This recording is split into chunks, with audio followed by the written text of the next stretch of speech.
ரத்தத்தின் ரத்தமான உடன்பிறப்புகளே, எம்ஜிஆர் இளைஞரணியைச் சேர்ந்த சீரும் சிங்கங்களே, அம்மா பேரவையைச் சேர்ந்த போர்ப்படை வீரர்களே, மன்றத்தைச் சேர்ந்த மறவர்களே, மாணவரணியைச் சேர்ந்த மாணிக்கங்களே, மகளிர் அணியைச் சேர்ந்த மரியாதைக்குரிய சகோதரிகளே, தொழிற்சங்கத்தைச் சேர்ந்த தோழர்களே, கழகத்தின் இன்னவர சார்பு அமைப்புகளைச் சேர்ந்த பொறுப்பாளர்களே, செயல் மறவர்களே, கழக அரசினுடைய சாதனைகளை விளக்கி நாங்கள் என்ன பேசுகிறோம் என்பதை ஆங்காங்கே மறைவிடத்திலே மறைந்து நின்று கேட்டுக் கொண்டிருக்கின்ற மரியாதைக்குரிய மாற்றுக் கட்சியினுடைய நல்ல நண்பர்களே, கண்ணியத்திற்குரிய காவல்துறையைச் சேர்ந்த பொறுப்புள்ள அதிகாரி பெருமக்களே, பத்திரிகை நண்பர்களே, என் சிங்க தலைவியை செயின்ட் ஜார்ஜ் கோட்டை சிம்மாசனத்தில் அமர்த்தி காட்டிய இந்த பகுதியிலே வாழ்ந்து கொண்டிருக்கின்ற வாக்காளர் பெரியோர்களே, எங்களை பெற்றெடுத்த தாய்மார்களே, காலை முதல் மாலை வரை நெற்றி விரிவ நிலத்தில் முத்தமிட பாடுபடுகின்ற பாட்டாளி பெருமக்களே, மானத்தை மறைக்கிற உன்னத தொழிலா நெசவு தொழிலை நம்பி வாழுகிற கைத்தறி நெசவாளர் பெருமக்களே, மாணவ கண்மணிகளே,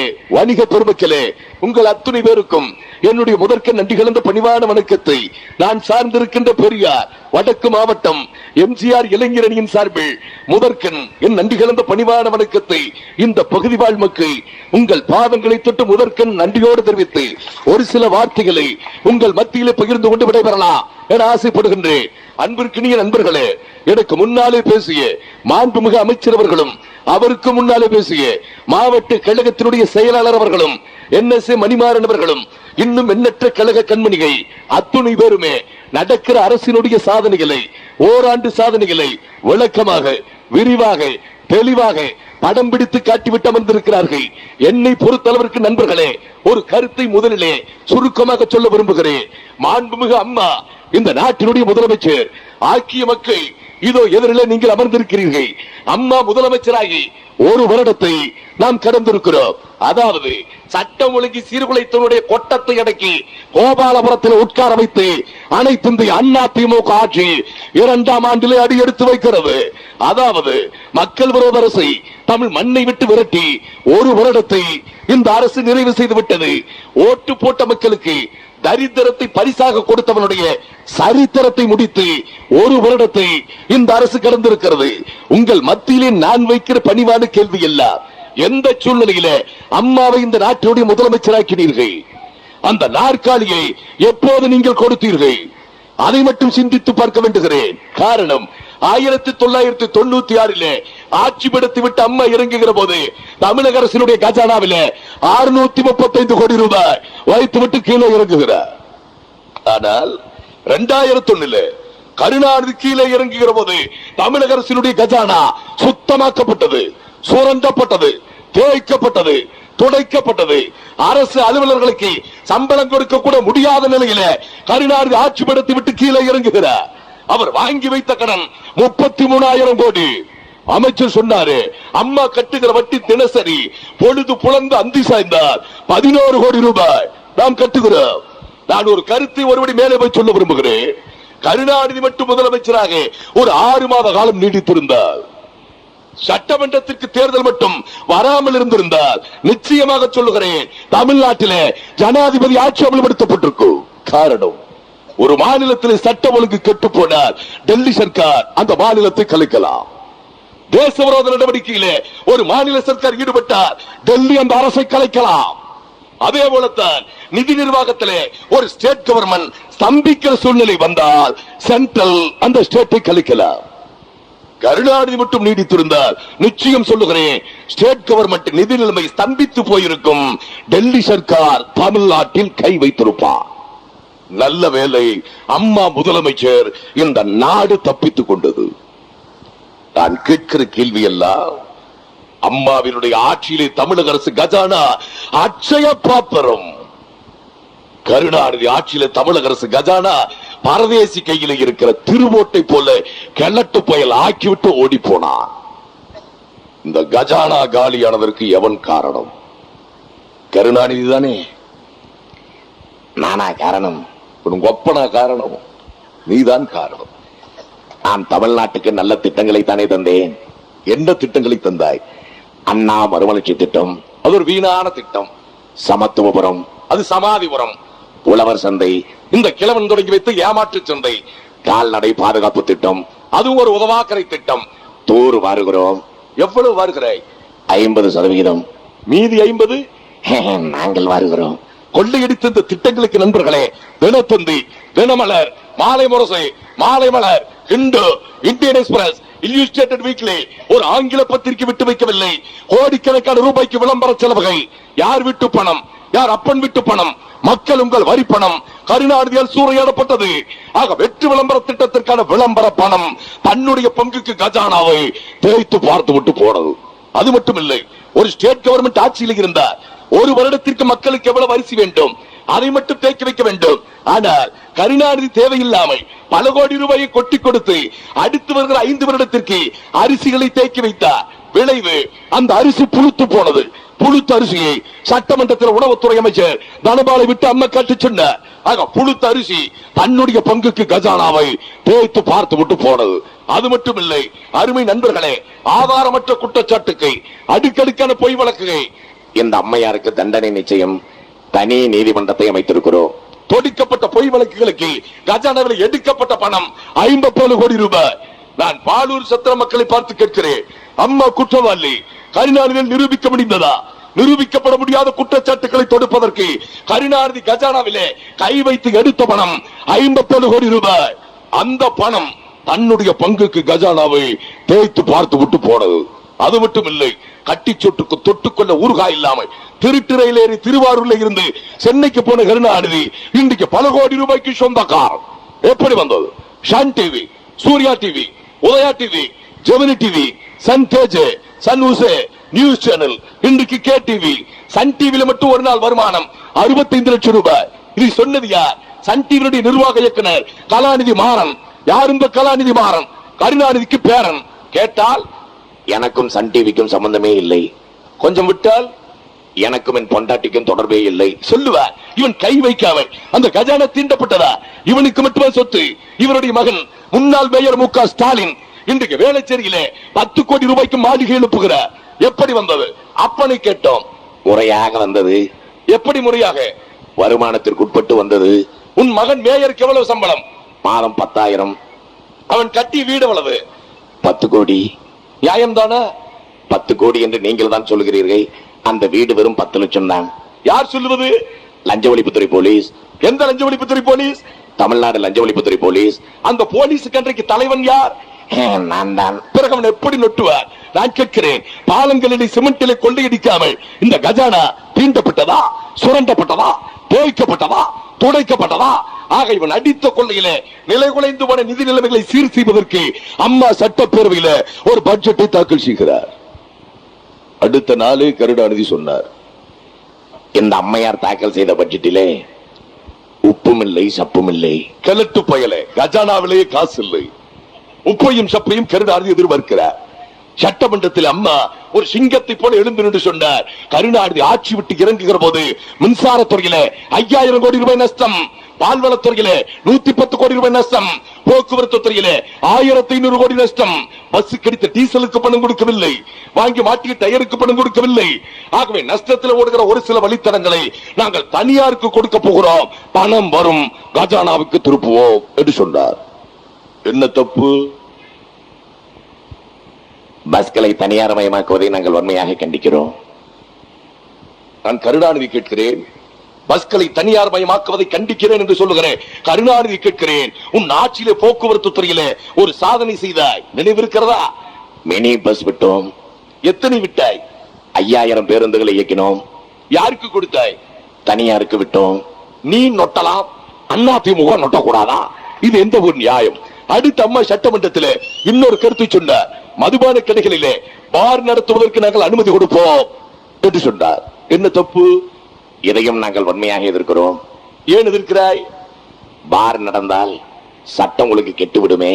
திருட்டு பயலே, உன் ஆட்சியிலும் பார் நடந்தது, எங்கள் ஆட்சியிலும் நடக்கிறது. உன் ஆட்சியிலே சட்டவிரோதமாக நடந்தது, எங்கள் ஆட்சியிலே சட்டத்திற்கு உட்பட்டு நடக்கிறது. சட்டவிரோதமாக நடந்ததால் உன் ஆட்சியிலே மாமூல் பணம் போலீசுக்கும் திமுக நாய்களுக்கும் போனது.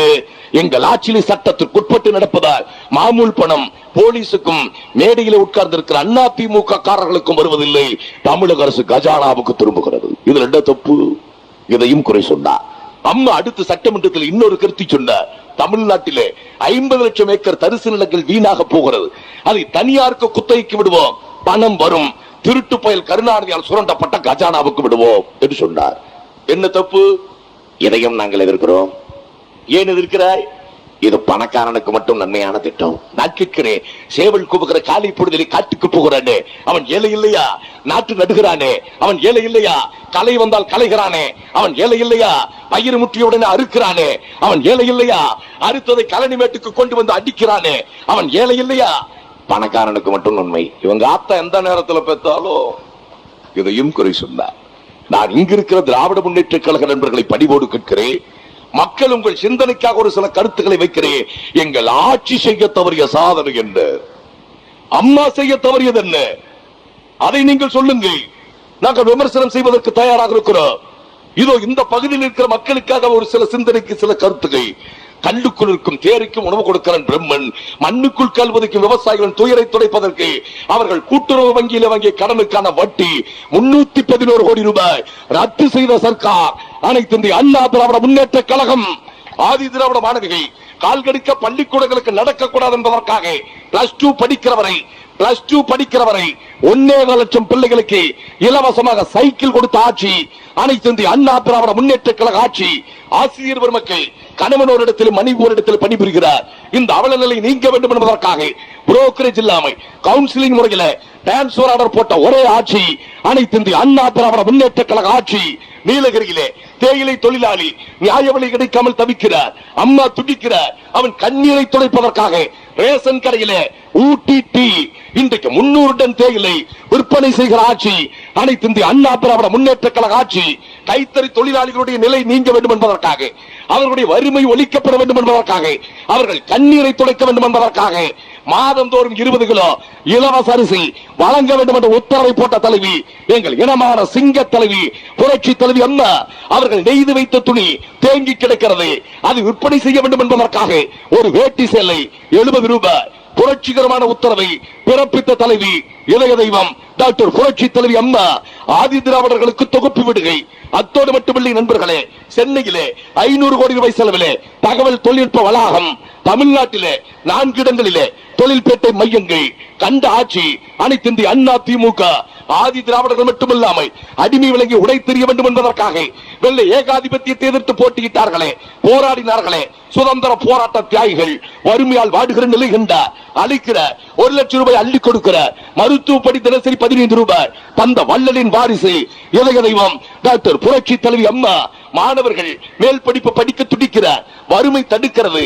அம்மா கலங்குகிறார். அவர்களை அழைக்கிறார். எம்ஜிஆர் அறக்கட்டளை சார்பில் லட்சக்கணக்கான ரூபாய்களை அள்ளி வழங்குகிற தலைவி இளைய தெய்வம் டாக்டர் புரட்சி தலைவி அம்மா. சிறைத்துறை, காவல்துறை, தீயணைப்புத்துறை இவர்களை அழைக்கிறார். பிரச்சனைகளை கேட்கிறார். கேட்டு முடித்தவுடனே கரூரில் இருந்து வந்த ஒரு காவல்துறை அதிகாரி சொன்னார், பிரச்சனைகளை கேட்பதற்கு தன் சங்கம் முதலமைச்சரை கேட்பதார், எங்களுக்கு சங்கம் தேவையில்லை என அவர்களை சங்கநாதம் முழங்க செய்த தலைவி இளைய தெய்வம் டாக்டர் புரட்சி தலைவி அம்மா. இறுதி அறுவை சிகிச்சை செய்ய வேண்டும் என்றார். வீடு இருப்பவனதை விற்க வேண்டும், இல்லாதவன் ரோட்டில் விற்க வேண்டும்.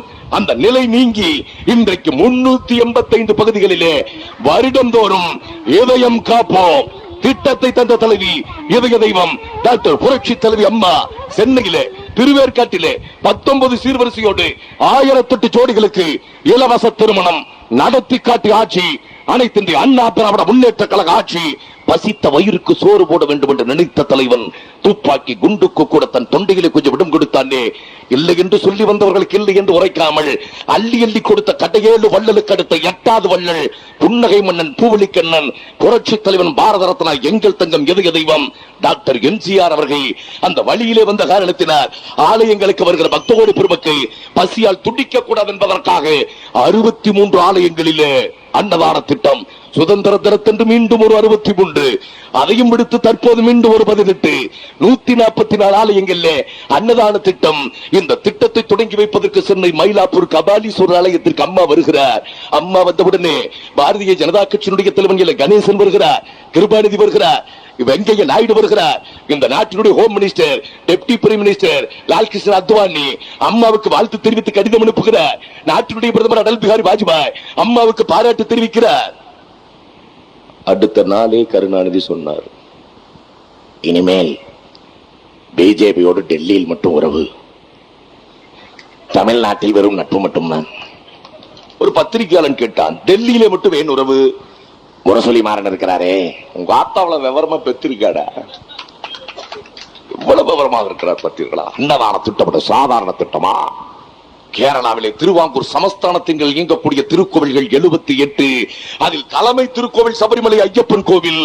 எங்கள் சபரிமலை ஐயப்பன் கோவிலிலே தமிழ்நாட்டை போல அன்னதான திட்டத்தை நாங்கள் கொண்டு வர விரும்புகிறோம். இந்த திட்டத்தை எப்படி செயல்படுத்துவது என்று ஆலோசனை கேட்பதற்கு தமிழகத்தினுடைய முதலமைச்சர் அம்மாவை கோட்டையிலே பார்க்க போகிறோம் என்று இந்த கமிட்டியினுடைய உறுப்பினர் சசிதரன் பேசியதாக தினத்தந்தியிலே வருகிறது. உலகத்திற்கே எடுத்து காட்டான திட்டம் அல்லவா அன்னதான திட்டம்? இதையாவது கருணாநிதி பாராட்டினானா? என்ன சொன்னார்? அன்னதான திட்டம் சோம்பேறிகளை உருவாக்குற திட்டம். இதே எம்ஜிஆர் சத்துணவு கொடுத்த போது என்ன சொன்னார்? இது பிச்சைக்கார திட்டம். நீ முதலமைச்சரான உடனே நிறுத்த வேண்டியதானே? நிறுத்தினால் மக்கள் செருப்பாலை அடிப்பார்களே. அந்த அறிவு இருக்கிறது அல்லவா? இந்த திட்டத்தை நீ குறி சொல்லலாமா? நான் இதைத்தான் கேட்கிறேன். கருணாநிதி திருந்துவாரா? என்றைக்குமே திருந்த மாட்டார். இதைத்தான் புரட்சி தலைவர் எம்ஜிஆர் அன்றைக்கே தலைவர் அழகாக சொன்னார். கருணாநிதி ஒரு தீய சக்தி. இந்த தீய சக்தியை இந்த ராமச்சந்திரன் உயிரோடு இருக்கும் வரை கோட்டை பக்கம் தலையெடுக்கவே விடமாட்டேன். இது அண்ணாமே தானே வாழ்க அட்டாரமும் வழக்கம் சொன்ன தலைவர் எம்ஜிஆர். இது ஒரு தீய சக்தி. நண்பர்களே, இன்றைக்கு கூட அன்பு சகோதரர் மணிமாறன் கழக அரசினுடைய சாதனைகளை விலக்கி நியாயமான முறையில் இந்த கூட்டத்தை கழக தொண்டன் நடத்துகிறார். ஆனால் கருணாநிதி கட்சிக்காரனும் கூட்டம் நடத்துகிறார் தமிழ்நாடு முழுவதும். எதற்கு கூட்டம்? கண்டன கூட்டங்கை. அதான்டா அம்மா. எதுக்குடா கருணாநிதி அந்த கூட்டம்? மு.க. ஸ்டாலின் பதவியை பறித்து விட்டார்களே, கிழட்டு பயலே. அது சட்டமடா. ஒருவனுக்கு ஒரு பதவிதான். சட்டமன்றத்தில் மசோதா வைக்கப்பட்டு அதிக ஓட்டுகளை பெற்றது சட்ட வடிவமாக மாறுகிறது.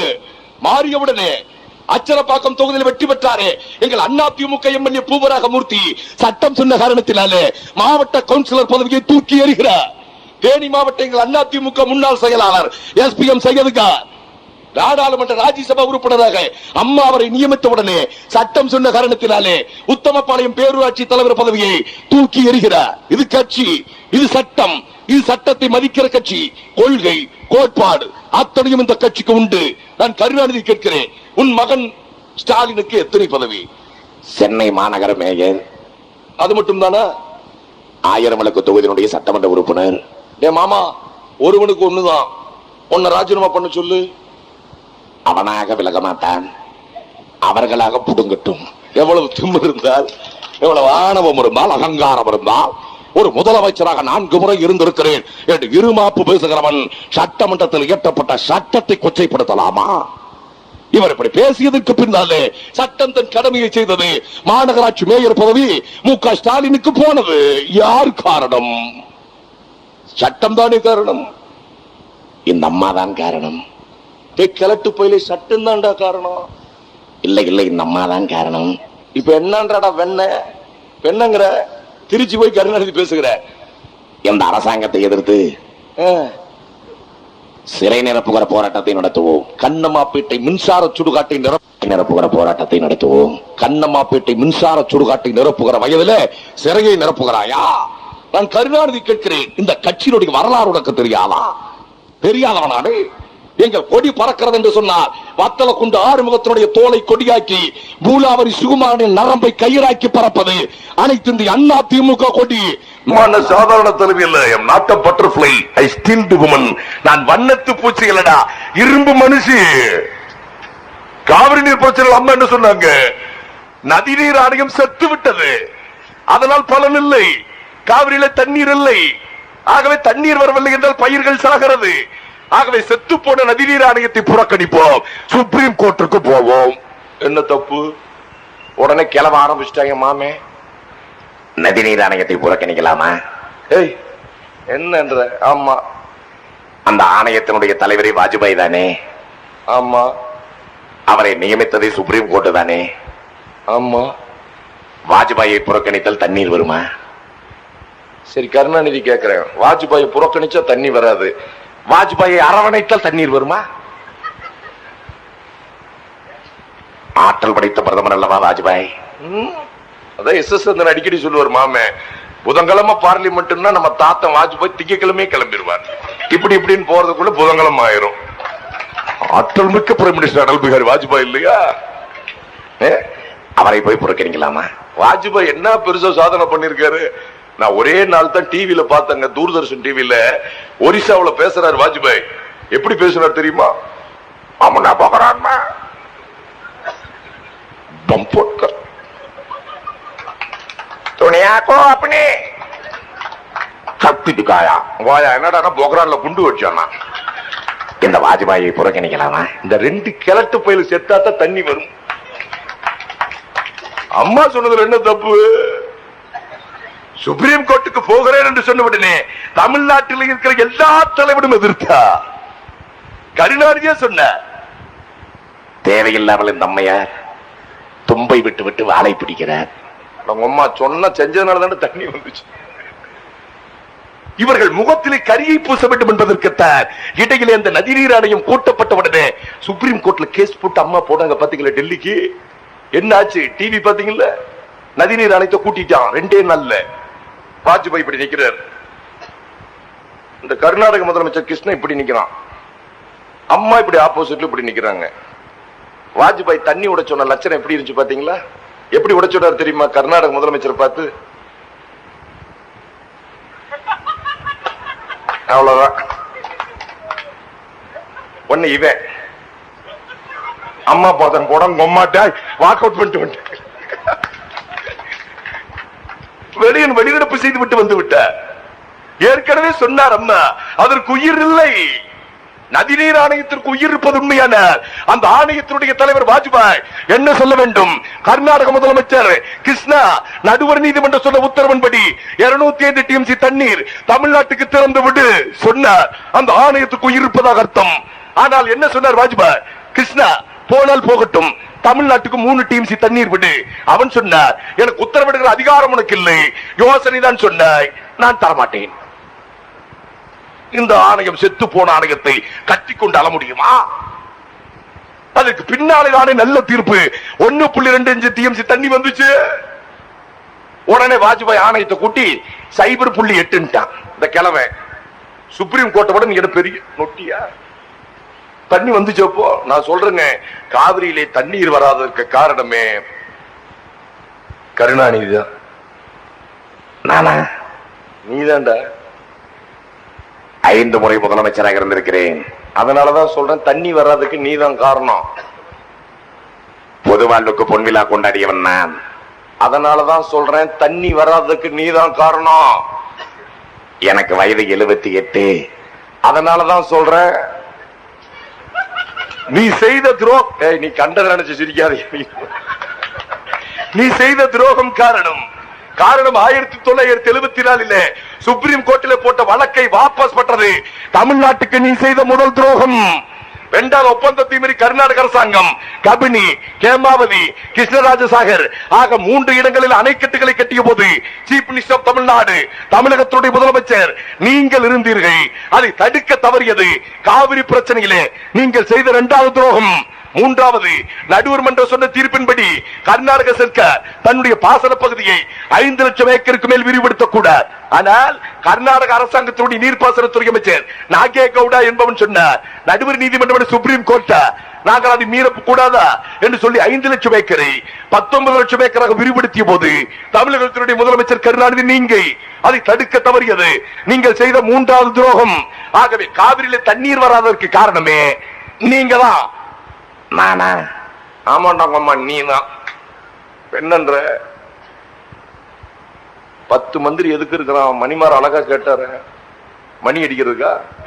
அவனுக்கு சேலையும் மஞ்சளையும் கொடுத்து அனுப்புங்கடா இப்ப டெல்லிக்கு. எதுக்கோ உயர விடுவேன் பாரு கருணாநிதி. இது கூட சொல்லு பாப்போம். காவிரி நீர் பிரச்சனை இங்க நடந்துட்டு இருக்குதுங்க. இவர் எங்க போனாரு? கோவாவுக்கு போனேன். ஏன்னா கோவாவுக்கு எதுக்கு போனாய்? தொல்காப்பியத்திற்கு உரை எழுத போனேன். ரொம்ப சந்தோஷம். ரோம் நகரம் தீப்பற்றி இருந்த போது நீரோ மன்னர் பிடில் வாசித்ததை போல காவிரியிலே தண்ணீர் இல்லையே, உனக்கு கோவா ஒரு கேடா? நெல்லை மாவட்டம் இனக்கலவரத்தால் பற்றி எறிந்த போது நீ ராஜாத்தியை கூட்டிக் கொண்டு போய் பிளவர் ஷோ திறந்தவன் தான். நீ நல்ல தலைவனாடி. மெட்ராஸ் பாருங்க, இதெல்லாம் விட்டுருவாரு. மெட்ராஸ்ல மெரினா கடற்கரையில ஒரு கண்ணகி சிலை இருந்துச்சு தெரியுமா? எவனா லாரிக்காரன் போய் மப்புள் இடிச்சிட்டான், அந்த சிலை கீழே விழுந்துருச்சு. உடனே கருணாநிதி ஆரம்பிச்சிட்டாங்க அடுத்த நாளே, பீச்சில் இருந்த கண்ணகி சிலை எங்கே? இடிச்சிட்டான்டா மாமா. யார் இடித்தார்? லாரிக்காரன் இடிச்சிட்டான்டா மாமா. எப்படி இடித்தார்? பக்கவாட்டில் இடிச்சிட்டான்டா மாமா. ஏன் இடித்தார்? மப்புள் இடிச்சிட்டான்டா மாமா. ஏன் மப்படித்தான்? என்ன அவனை போய் கேள்றா. விழுந்த கண்ணகி சிலையை அதே இடத்திலேயே வைக்க வேண்டும். ஏன் வேற இடத்துல வச்ச மாதவி சிலை ஆயிருமா? எங்கு விழுந்ததோ அங்குதானே வைக்க வேண்டும். அப்படியாடா மாமா? நீ ஏற்கனவே இந்த ராமர் கோவில் பிரச்சனைய நீ ஒண்ணு சொன்ன ஞாபகம் இருக்கா? என்ன சொன்னேன்? அதை மட்டும் நினைப்ப மறந்துடுவேடங்கம்மா. என்ன சொன்ன? ராமருக்கு என்ன அந்த இடத்தில் தான் கோயில் கட்ட வேண்டுமா? ராமர் என்ன அங்குதான் பிறந்தாரா? அவங்க அம்மா அங்குதான் பெத்து போட்டாளா? ஏன் ஒரு 10 அடி தள்ளி பெத்து இருக்க கூடாதா? பேசுங்க. இன்னும் கண்ணகிக்கு மட்டும் அங்கேயே நொட்டணுமோ? ஏன் வேற இடத்துல வச்சு என்ன பண்ணுவ? அதே இடத்திலே சிலையை வைக்கவில்லை என்றால் என்ன பண்ணுவ? கண்ணகி சிலைக்காக உயிரை விடுகிற போராட்டத்தை நடத்துவேன். நான் கேட்கிறேன், காவிரியிலே தண்ணீர் வரவில்லை, எங்கள் விவசாய பெருமக்கள் சேற்றிலே கால் வைத்தால் தான் அடல் பிகாரி வாஜ்பாய் நாங்கள் சோற்றிலே கை வைக்க முடியும். ஆகவே காவிரியிலே தண்ணீர் திறந்துவிட சொல்லி உத்தரவும் கிடத்தில் இருக்கிறது. அதை நீங்கள் செய்ய தவறினார் எங்களுடைய மத்திய அமைச்சர்கள் முரசொலி மாறன், TR பாலு காவிரி தண்ணீருக்காக தன் பதவியை விடுவார்கள் சொல்றா. கண்ணகிக்கு உயிரை விடுவேன், காவிரிக்கு பதவியை விடுவேன். இல்லை இல்லை, கண்ணகிக்கு உயிரை விடுவேன். இருக்கிற தண்ணிக்கு பதவி விட மாட்டானா? செத்து போன கண்ணகிக்கு உயிரை. தமிழை ஆட்சி மொழியாக்க வேண்டும் என்று கேட்கிறோம். 18 மொழிகளை இன்று பார்க்கவில்லை. ஆகவேதான் வாஜ்பாய்க்கு கொடுத்த ஆதரவை அம்மா வாபஸ் வாங்கினார். அங்கு மௌரிய ஷெராட்டன் ஹோட்டலில் வாஜ்பாய் கீழே இறக்கி விட்டு வந்தார். காரணம், மொழியை ஆட்சி மொழியாக்கவில்லை. இன்றைக்கு கருணாநிதி நீ ஆதரிக்கிற வாஜ்பாய் இடத்திலே சொல், தமிழ் ஆட்சி மொழியாக வேண்டும். இல்லை என்று அம்மா போய் டெல்லியில் ஒரு கருத்தை சொன்னார்கள். என்ன கருத்தை சொன்னார்கள்? பழம்பெருமை வாய்ந்த பாரத நாட்டிற்கு இத்தாலியிலே பிறந்த அன்டோனியா மேனியோ காந்தி என அழைக்கப்படுகிற சோனியா காந்தியை பிரதமராக்க முயற்சி செய்வது வெட்கக்கேடு. என்ன தப்பு? உடனே இங்க இருக்கிற ஒரு கட்சி தலைவன் இருக்கிறான், யார் தெரியுமா? எல்லாருமே 10 மாதத்திலே பிறந்தார், இவங்க ஆத்தா வயத்திலிருந்து 7 மாசத்திலே வந்துட்டான். கொரப்பிரசவ பையன் EVK சிலங்கோவன். அவன் பேசினார், அன்னை சோனியா செய்த தியாகத்தை மறக்கலாமா? என்ன தியாகம்? இந்தியாவினுடைய பிரதமராக இந்திரா காந்தி இருந்த நேரத்திலே, இந்தியாவுக்கும் பாகிஸ்தானுக்கும் யுத்தம் நடந்த நேரத்திலே தன் கணவன் ராஜீவ் காந்தி அழைத்துக் கொண்டு போய் இத்தாலியில ஒளிந்து கொண்டாரே உன் தலைவி சோனியா, அதை இந்த நாட்டுக்கு செய்த தியாகம் என்று சொல்லுகிறாயா? இல்லை, ஒரு நாட்டினுடைய இந்திய நாட்டு சட்டப்படி ஒருவனுக்கு ஒரு நாட்டினுடைய குடியுரிமை தான் இருக்க வேண்டும். ஆனா இந்த வினாடி வரைக்கும் இத்தாலி நாட்டினுடைய குடியுரிமை விட்டுக் கொடுக்காமல் இருக்கிறார் உன் தலைவி சோனியா, அதை இந்த நாட்டுக்கு செய்த தியாகம் என்று சொல்லுகிறாயா? இல்லை, தன்னுடைய மகனுடைய பெயரை ராகுல் காந்தி என்று வெளி உலகத்திற்கு அறிவித்துவிட்டு வீட்டிற்குள்ளே ஜான்பால் என்று அழைக்கிறாரே அந்த இத்தாலி விசுவாசி சோனியா, அதை இந்த நாட்டுக்கு செய்த தியாகம் என்று சொல்லுகிறாயா? நான் இளங்கோவனை கேட்கிறேன், ஆட்சியை பிடிப்போம், காரைக்குடிக்கு போ, பெரிய பெரிய ஆட்சி இருக்கிறாங்க, பிடிச்சாட்சி நீயே பிடிச்சுக்கோ, முதல்வராவோ. டுட்டோரியல் காலேஜ் இல்லையா? இந்த காங்கிரஸ்காரனை திருத்தவே முடியாதுயா. இவன் எப்ப இதைத்தான் நம்ம திமுக பேச்சாளர் ஒருத்தன் பேர் என்னன்னா வெற்றி கொண்டா, இவன் காங்கிரஸ்காரனை பத்தி அந்த வெற்றி கொண்டா அழகா சொல்லுவான். எப்படி பேசுவான் தெரியுமா? வெற்றி கொண்டா,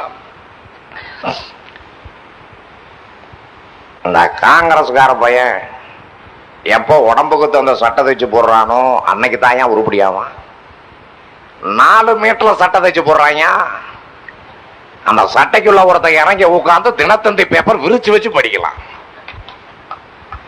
நாங்க இந்த அண்ணா திமுக காரன் எல்லாம் செயல் வீரர்கள் கூட்டத்தை கல்யாண மண்டபத்தில் போடுவோம். ஆனா இவன் காருக்குள்ளேயே காரிய கமிட்டி கூட்டத்தை முடிச்சிருவாங்க.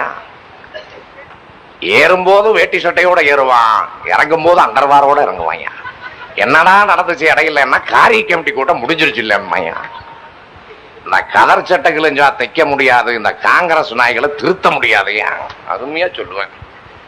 உடனே இவன் கேட்கிற மறுபடியும் யாரு? EVK சிலங்கோவன் என்ன கேட்கிறார் தெரியுமா? ஏன் இந்த நாட்டை ஆளுகிற தகுதி காங்கிரசுக்கு இல்லையா?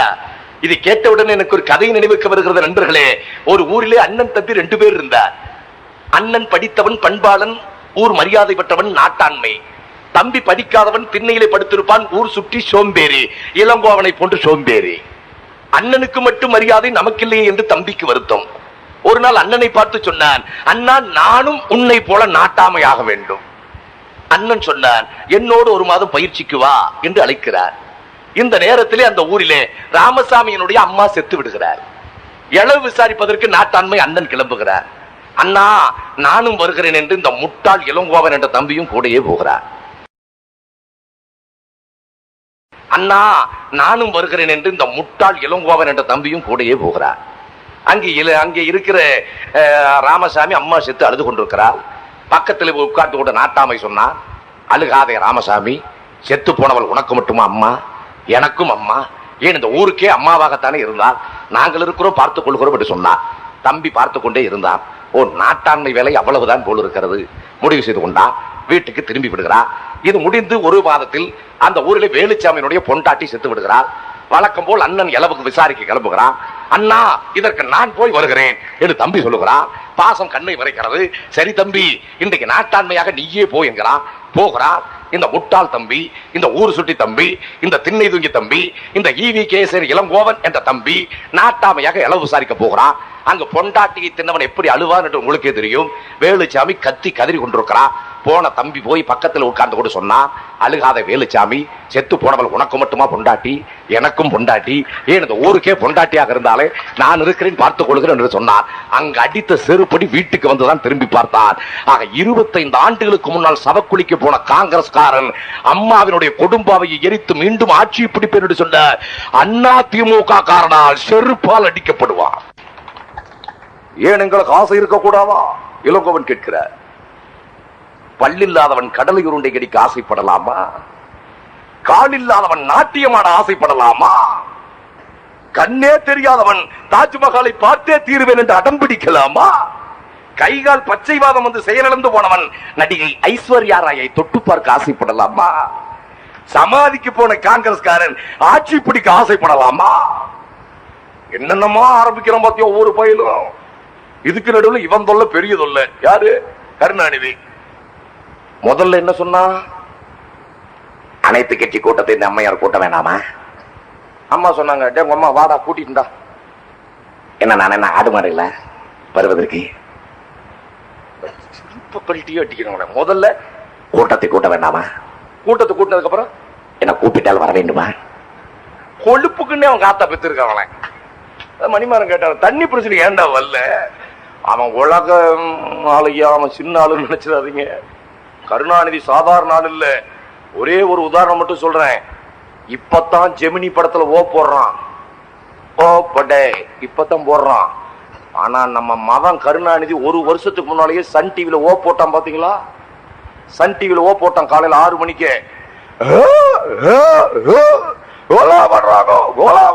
இவன் போட்ட ஓவ பார்த்துட்டாயா ஜெமினி படத்துல இப்ப ஓ போட்டேன். நல்ல வேலை ஜெயா டிவி மட்டும் அன்றைக்கு இல்லாமல் இருந்திருந்தால் அடுத்த நாள் அண்ணா திமுக காரன் வேட்டி இருந்திருக்கார். என் வீட்டிலே என் மனைவி சொன்னார், கிழவனை போட்டு இந்த இழுப்பு இழுக்கிறீங்களே. நாங்களா இழுக்கிறோம்? பாலம் கட்டுவதில் மகன் தவறு செய்கிறார், அப்பன் துணை போகிறார், சிபிசிஐடி போலீசார் கருணாநிதி அரெஸ்ட் பண்ண வர்றான். கருணாநிதி வர வேண்டியதானே? பாளையங்கோட்டை சிறையிலே என்ன வாடா தண்டவாளத்தில் தலை வைத்து கொடுத்தேனே, இந்த கருணாநிதி வீரம் தெரியாதா? என் நொட்டி வாடா. மிசா நெருக்கடியிலே சந்தித்து வந்த கருணாநிதி வாடா.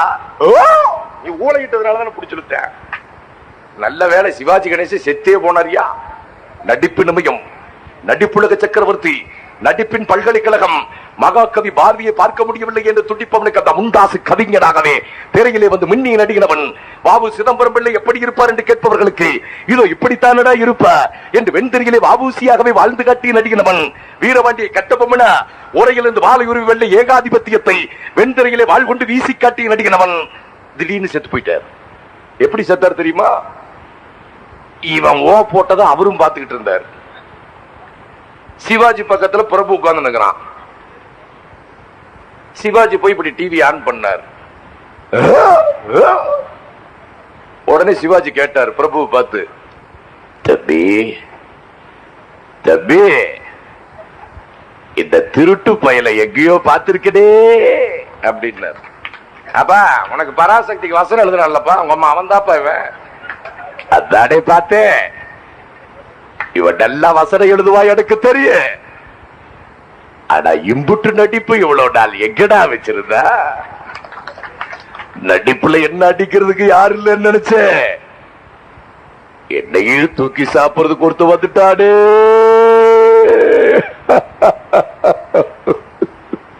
அப்படியே சோபாலப்பட்டவர் ஐயா அன்னைக்கு நைட்டே அப்போலோ ஹாஸ்பிட்டல்ல சேர்த்து செத்தே போனார். அப்பேற்பட்ட நடிப்பு கொலா பண்றாங்க. உன்ன கார்டு என்ன சொல்லுது? பாபா என்கிறது, வீடு போபோ என்கிறது. இந்த லட்சணத்துல என்ன உன்ன கொலை பண்றதுக்கு 4 போலீஸ் வரணுமா? மணிமாறன் கிட்ட விட்டா போதும், இப்படி நசுக்குனா முடிஞ்சுடுங்கம்மா. இதுக்கடுத்து இன்னொரு கூத்த சொன்னார். என்ன சொன்னார் தெரியுமா? என்னை சட்டி போட கூட போலீஸ் அனுமதிக்கவில்லை. அட்டப்பாவியலா, இந்த போலீஸ் எத்தனை மணிக்கு அரெஸ்ட் பண்ண வந்துச்சு?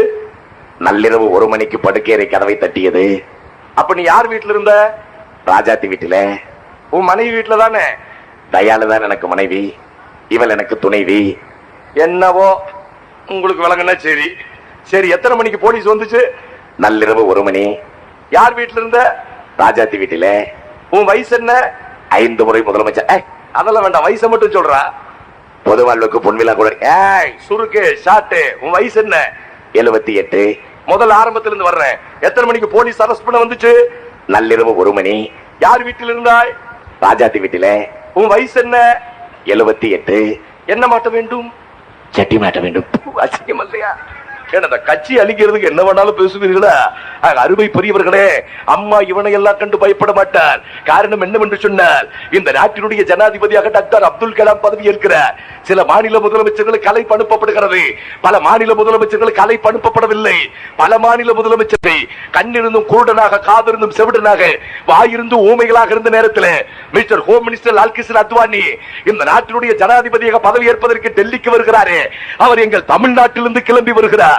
எனக்கு தனிப்பட்ட முறையில் அழைப்பு அனுப்ப வேண்டாம். இந்த நாட்டினுடைய முதலமைச்சர், மக்கள் பிரதிநிதி, எனக்கே அழைப்பு அனுப்பவில்லை என்று அக்னி குண்டை அம்மா டெல்லி நோக்கி வீசுகிறார். அங்கிருந்து அத்வானி சொன்னார், கேட்டால் அனுப்புவோம்.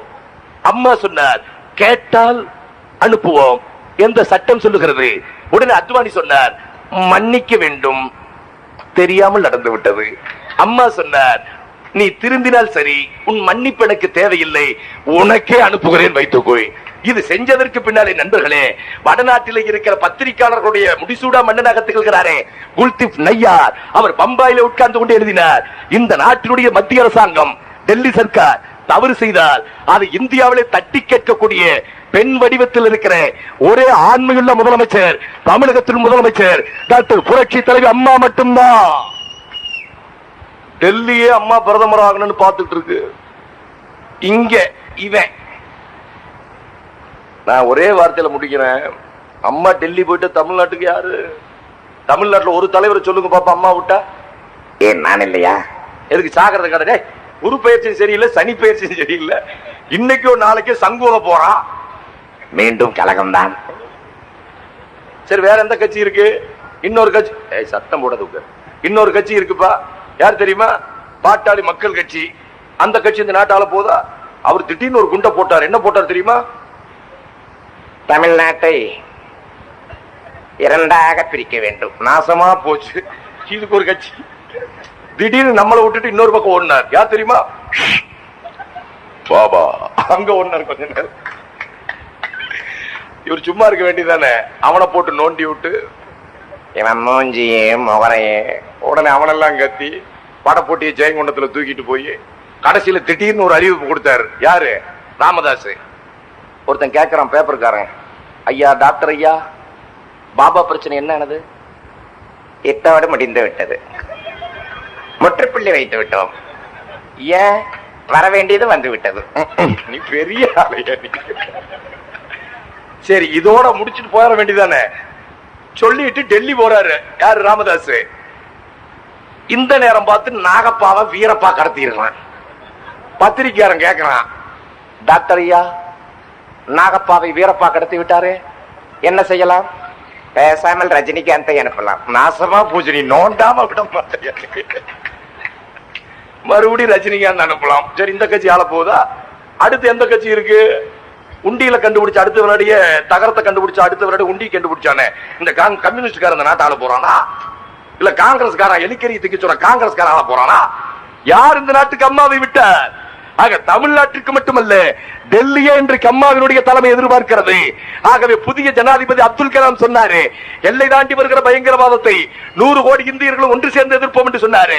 அந்த பாணியிலே சொல்லுகிறோம், இந்தியாவிலேயே தமிழ்நாட்டை முதன்மை மாநிலமாக்குவோம் என்று வீர சபதத்தை புரட்சி தலைவர் அம்மா ஏற்றிருக்கிற அந்த சபதத்தில் அம்மா வெற்றி பெற இந்த வாலிச்சத்திரம் பகுதியில் வசிக்கிற மக்கள் நீங்கள் உள்பட 7 கோடி தமிழ் மக்களும் அம்மாவுக்கு பின்னால் அணிவகுத்து நிற்போம். வாருங்கள், அம்மாவை வாழ வையுங்கள்.